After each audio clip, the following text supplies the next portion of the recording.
欢迎继续登来到新闻的现场，来看到家人有人真好运，翕到双庆的景致，看起来五花杂色的庆，敢若是两条排甲拄拄好共款的桥，刷落来伫咧半空中，色水排列，哪亲像颠倒饼，真罕你看的画面，互人看甲嘴啊开。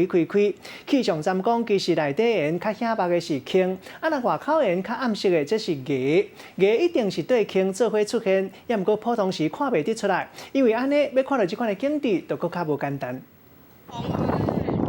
民众感觉真稀罕，伫咧落雨了后，看到天顶出双庆，斟酌甲看，天顶有两座庆，一个较光，一个较暗。这款真罕你看会到出庆搁出艺的现象，真做上特别的风景。看到就是有红跟泥一起出现，颜色是从小到大最明显、最清楚，连泥也是一样，太难得，而且它出现蛮长一段时间，所以其实我们的手机一直在拍，一直舍不得把手机放下来。7月初1日尾暗啊，家人上大雨，雨停了后，天阁反好，抬头甲看，天顶竟然出现双庆，也就是这个出庆又出艺。民众紧的摕手机一直来甲翕，拢感觉真好闲。这到底是安怎发生的？要看见所谓的双彩虹的话，主要是要在阳光的背面，然后水汽刚好产生折射的时候到达我们眼睛。气象站的主任来解说讲，原来这叫做出双庆，其实这座外口红的内底桥仔色的才是主庆，若是外口桥仔色的内底红的，这个是副庆，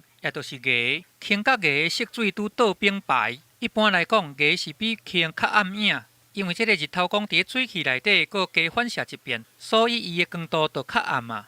泥的话，因为经过2次的折射的情况所以它颜色会比较淡。庆甲艺拢是同齐出现的，若是较好运，有当时甚至会当看到3座甚至到4座的庆。不过伫咧愈外缘，就愈麻尾看袂到。这边出现遮清楚的庆甲艺，互家人安尼看甲足爽的。记者综合报道。